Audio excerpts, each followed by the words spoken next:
I'm filming from the hotel room in Columbus, Ohio, where I presently am for Origins Game Fair 2015. I'm very happy I'm here and having a lot of fun, but I have to tell you, the first day that I was here, I was a little devastated at the beginning of the day, because I didn't realize that the exhibitors hall was going to be closed the first day. The first day of the fair, they use it to set up the exhibitors hall, and I thought, well, then what am I going to do all day? I came all the way here. Luckily enough, there are several game publishers that set up some play areas outside of the main exhibitors hall, so actually you could go there and play a lot of the games throughout the first day of the game fair, which is precisely what I did. I pretty much spent the first day at the booth for Asmodee Games, and I played a lot of their stuff from morning to evening. I also played something else from other publishers, but that was the main gaming experience for me for that day. And one of the games that I played that game and then I purchased, so I guess you already know that I liked it just from that little clue. One of these games is Metal Adventuresome. This is a new release by Asmodee, and it is a sci-fi game about space pirates. In this game, players take on the role of pirates that travel the space in a sci-fi universe. They attack passing ships, they attack planets, occasionally they can attack each other, because friendships among pirates notoriously are fragile and delicate thing, which is not always something that you can rely on, especially when you most need it. Let me tell you how the game works. First, I wanted you to have a general look at the board, which is not very big, before we move and I'll get a little bit closer and look at the details.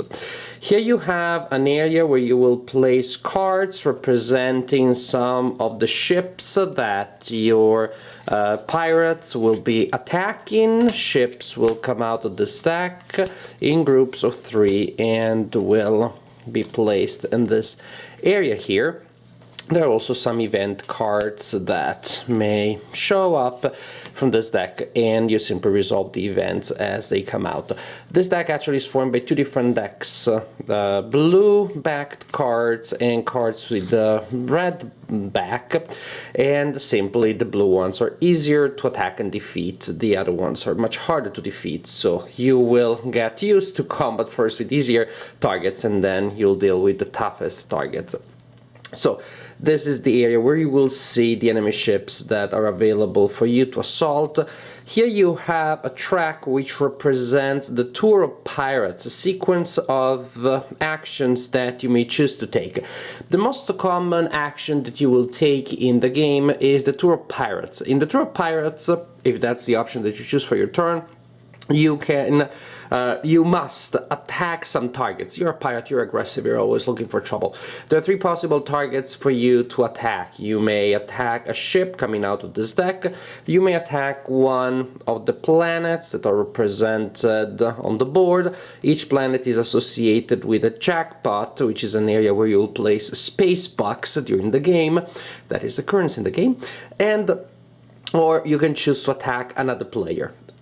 Also, when you take the Tour of Pirates action, you will go around this track and perform actions.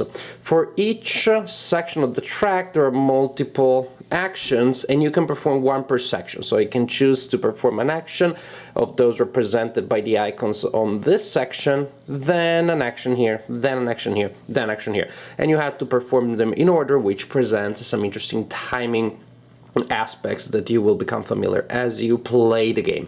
You can choose to perform the Tour of Pirates and then attack somebody, or vice versa. First you fight a battle and then you perform the Tour of Pirates. And the Tour of Pirates proper, Tour of Pirates is the name of the double action, traveling around here and fighting. So you can choose the order, going around and fight, and go around.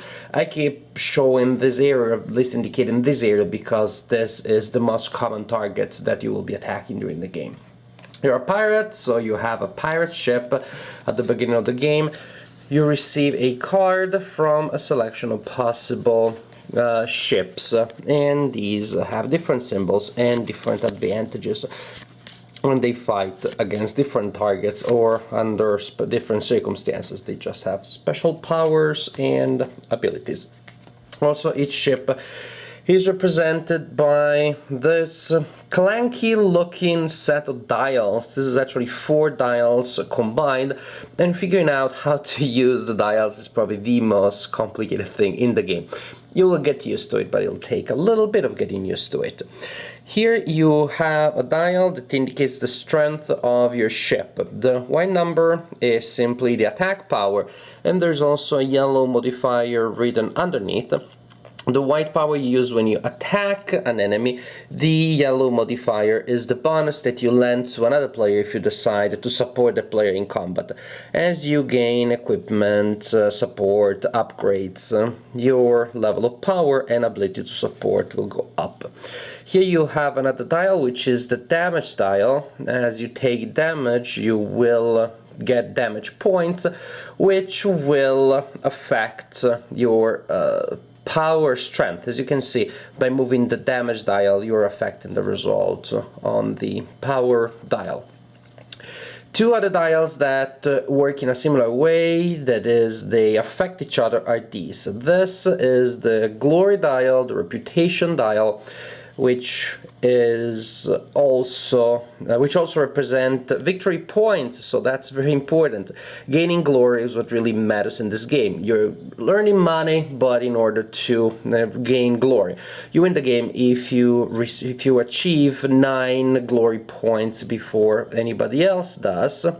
Here, however, you have the Judgment of Pirates, which pretty much means infamy, bad reputation. When you gain a point in this category, you turn the dial, which also reduces the number of glory points that you have available. So these are the 2 things that represent your ship. The card with the model, and then the dials with the stats. Now, as I said, the most common action that you will take is to travel around the board, fighting and going around this track here. You can also choose to rest, in which case you will simply gain money from the supply.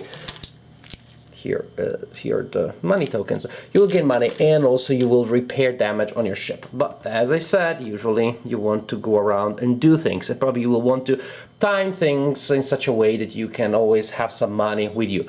Because traveling, that is taking the action of traveling and fighting, costs 1 space buck each time that you take it. You can also choose instead to gain a point of bad reputation instead, if you still want to perform that action but you do not have the money. So, as I said, traveling and then fighting, or fighting and then traveling. Suppose you decided to fight. We'll talk about that first. So, and you've decided to fight against the enemies that show up from that deck. Enemy cards have a strength, power, and a reward, which is what you gain if you destroy the ship, if you win a battle. There's also a number of red dots here, which indicates the number of damage points that you suffer if you lose the combat. Combat is super simple. You have a die, which is an orange die. The enemy that you're attacking has a gray die. They are identical, regular D6 dice. You roll a die for yourself and for your enemy. You look at the results, you add the strength of the opponent to the die of the opponent, your own strength to your own die, and if you have managed to equal or exceed the strength of the opponent, then you win the fight. And if you win the fight, you gain the indicated amount of money, and you also take the card and you put it in your play area. Cards, as you can see here, have different symbols. These represent the type of rack that you have now acquired and you keep in your collection, and you may redeem later for benefits and bonuses. So this is the basic idea, but there are ways of influencing your odds of being able to win the fight. Each player has a die, such as this one. It is a red die with a blank side, 2 sides say 2, 2 sides say 4, and there is a side here with a 6. This is a special die. You can choose to roll it when you're fighting, hoping it doesn't almost fall off the table like it did here. and the result you will add to your total in combat. In this case, actually, I have a +7. However, however powerful this die is, after you use it as a bonus, then it stays in your play area, indicating the result that you just rolled, and that number there is a penalty that you will have to suffer in the next combat that you face. So basically you're throwing a lot of resources in one combat, and then you do not have many resources for the following one. I just got a +4, next combat I will have to suffer a -4. There are also cards with equipment or support effects that you can acquire that may give you bonuses, for example, extra strength points, rerolls, all sorts of benefits that may apply in combat. I'll tell you later how you acquire these cards. Finally, you may choose to ally yourself with an opponent. The opponent may make an offer like, hey, I'm gonna help you if you give me part of the rewards, if you give me 2 space bucks, or maybe if you keep the money in case I support you and we win the fight and you give me the rack. Different players may make you different offers of what they want for them to help you. If you reach an agreement with them, you do decide that you want their support, then they will lend you their support power modifier and they will add that to the total. So if an enemy has this strength here and is supporting me, then I will have a +4 to my basic roll and to whatever other modifiers apply. However, after you have reached an agreement with an opponent, at the last minute the opponent still has a chance to betray you. If that happens, the opponent does lose some reputation. What kind of pirate betrays another pirate? A pirate. That's what pirates do. They support each other from time to time, but they also betray each other from time to time. If you betray one of your pirate pals, you lose a point of reputation here, but you manage to add your modifier to the total of the opponent, not to the total of the pirate that supposedly you were helping. As I said, there are the 2 types of targets that you can choose to attack. The planets that you see here, the number that is indicated is simply their strength, the number that you have to match or beat with your die roll, and also the planets will roll the gray die as usual. Or you can choose to attack other players, and in case you attack other players, simply each player rolls a die and they add their basic strength. Also, in fights against planets and other players, you may ally yourself with the attacking party and you may add your result to their total. So the alliance system works in all 3 types of combat. So you fight and then travel, or you travel and then fight. Now, talking about travel, you go around here, around this track here, and you can perform actions up to 1 per band, per color band, per type. Here, you may spend 2 space bucks or a space buck and discard 1 of your trophy card to draw 2 new trophy cards from this deck and choose 1. These trophy cards are extremely important because they represent ways for you to gain glory, that is, to gain victory points. And once you draw them, you look at them, you see the condition that you need to meet to win the trophy, and you keep them secret. That means that since these give you victory points, basically it means hidden secret victory conditions, because I'm trying to achieve certain objectives to gain my trophies. When the condition applies, I show the trophy, I gain the victory points, sometimes also the money, I gain the benefit in general. And then I can spend actions to get new ones. Getting good trophies and actually being able to earn them is key to victory in this game. So these represent hidden victory conditions that can change throughout the game. Here I may spend a buck or discard a rack that I may have earned earlier in the game to repair a point of damage on my ship, or 2 bucks or 2 racks to repair all damage on my ship, that is up to 4 points of damage. 4 points of damage is the most damage you can have in this game. There's no complete destruction, there's no complete elimination in this game. Here, when we reach the gray area, you may turn in 3 racks of the same type. As you can see, there are several There's an event card. Several types of rack of possible targets. You turn in 3 of the same kind as indicated here to gain a glory point and 4 bucks. There is a type of ship which is not redeemable this way, but if you gain that kind of wreck, there's another area of the game where you can exchange that type of wreck with a wreck that actually will give you glory points if part of a set that then you discard when you're taking this action. In this area here, you have 4 available cards that are available for purchase at the cost indicated here, with the bonus printed at the bottom of the card, maybe a special effect, maybe a bonus in combat, all sorts of advantages. Some cards stay with you, some cards are a one-time use. When you are in this area, you may choose to spend a space buck, to discard all of the cards that are here and to replace them with new ones from the deck in case there's nothing here that you like.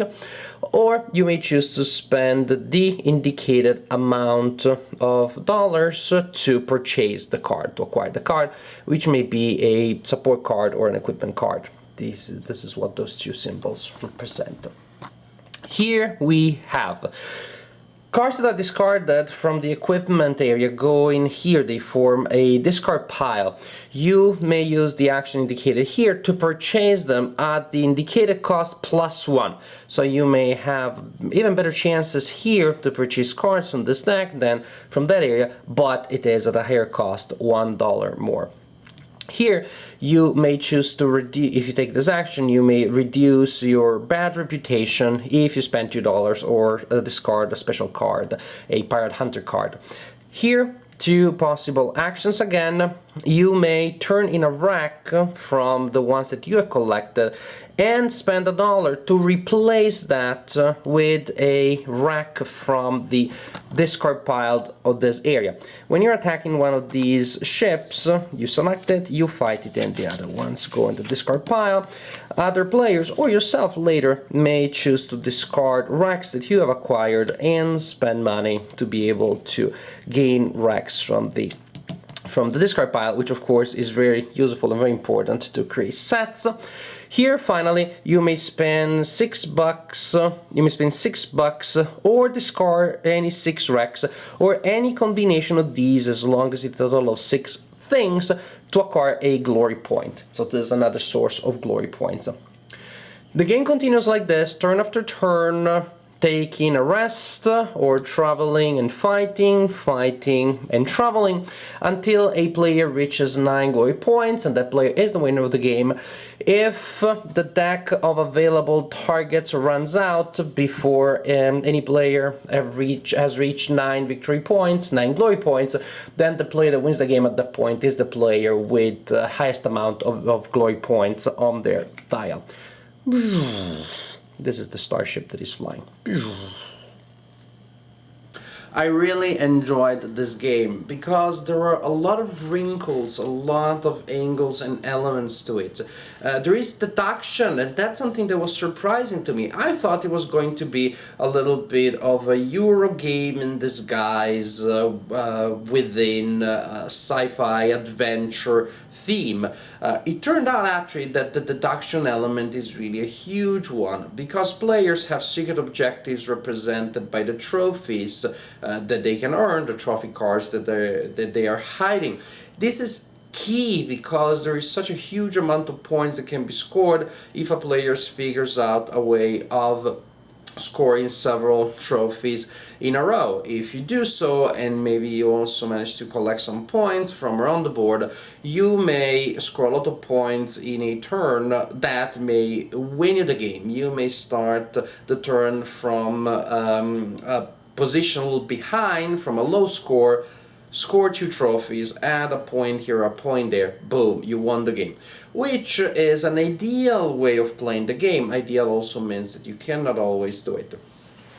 You can play the game tactically and simply score small amounts of points here and there, which is easier to do. The problem is that then players will see where you are exactly within the race for victory, and if you start being ahead, it is likely that players will gang up against you. If you manage to be inconspicuous and you play more strategically, you don't go for immediate payoffs, but you're building a little bit of an engine that allows you to score a lot in a single turn, then you're inconspicuous, you do not attract too much attention, it is less likely other players are going to attack you for the sake of it, and when you come out with your strategy, then you immediately rush to the top. So all of this has a huge deduction element precisely because players may be trying to do so and you want to prevent them from doing so. So if you see a player that is not doing particularly well, does not necessarily mean that the player is incompetent. Maybe he is, or maybe he is preparing one of these strategies. You have to look at what the players are doing to try to figure out what their objectives are and try to prevent them from completing them. This is a huge element in the game. Deduction in the classical sense, a little bit of social deduction too, because you're reading behavior, or you're reading players will try to ally themselves with some players or to do something, lying about the reasons why they're doing it. So you have to read through their behavior, not just through their actions and decisions, because there is diplomacy, because there is discussion, because you can make all sorts of deals. So I'm gonna give you this in return for that later, you're gonna give me this element, but only if this and this happens. A lot of this is an element of the game, so you definitely have that social deduction there. You have the bluffing element, which is the other side of the social deduction, of course, and then you have the sheer elements of the game coming from managing your resources, figuring out how to manage your actions. You have a very limited number of actions and you have to take them in a sequence, and different types of sequences have pluses and minuses. If you attack a passing ship before you go on the tour of pirates, the advantage is that if you got damage, then you can spend actions to repair that damage. On the other hand, if you go on the tour of pirate before you attack somebody, you may be able to purchase upgrades that will make the fight easier to face. So pluses and minuses here, definitely. The icons that represent the actions that you take on the track for the tour of pirates feel a little abstract, and maybe they're not the most intuitive icons I've seen in games in recent years, but they work. They take a little bit to get used to, and of course you have to figure out the connections and the implications of the timing and the order and other subtleties here to make a chain of actions perfectly profitable. As I said, it looked to me at the beginning as this was gonna be a dry design with Eurogamey actions disguised as a thematic game, but actually the theme is definitely there. It is brought in by the almost role-playing like element of social deduction. You play the role of these pirates, you're trying to talk about the reasons why you do certain things, and maybe you're lying about it. So there is a role-playing quality, and then these icons, these actions, actually I believe that the board and the game mechanically overall does a good job of tying them to the theme. You do see that if you turn in certain scraps instead of others, you get a reward, and it's not just a mathematical thing. So you see why certain ships would be more profitable for the people that are taking them from you. The art does a good job of conveying a thematic feel when you're purchasing upgrades or purchasing support cards, crew members that join your party. So actually there is more theme here than I thought. So bottom line, this is a game that is not hard to teach or to play, even though the actions may take a little bit before you become familiar with, but this is not a really complex game. It is a game that feels pretty intuitive once you're used to it, and that has a lot of angles, a lot of elements, from the dry elements that come from selecting and combining actions, but dry here is not used in a negative way, so probably say the elegant element that you have in your games with the entire social aspect that comes from deduction and lying and pretending to be somebody's friend just to betray them at the last minute, being able to deflect attention from you. All of these elements really flesh out the experience, and they make it very nuanced. It is a game that is mechanically pleasant, it is thematically interesting, and from the point of view of the interaction among players, definitely is pretty rich. I was worried that the downtime may be a problem when you consider that a turn allows you to take so many actions and do so many things, but you're always involved, you're always engaged because you're trying to read other people's actions during their turns, and you're trying to make alliances, to make deals that may benefit you more than they benefit the other person. So there's also that element. When it's not your turn, you can still do actions if you're supporting somebody or betraying somebody, and you still want to read other players very carefully. Even though probably 4 players is ideal, because this game still goes around pretty fast and you still have enough interaction and complexity to have diplomacy and to have all these aspects that definitely are rewarding and a fun part of the experience. Metal Adventures, I really enjoyed this game. I'm filming this not at the end of my first day at Origins, but at the end of my second one, beginning of the third. I played quite a few games so far, and I have to tell you, this is one of the ones that I enjoyed the most. I knew nothing about this game when I came to Origins, and I enjoyed it a great deal, so this was a pleasant surprise. Metal Adventures by Asmodee and Matagot. Also, I see from the box here. Definitely a good game. Give it a try if you get a chance. I enjoyed it a lot, and I hope that you give it a try, and I hope that you enjoy it too.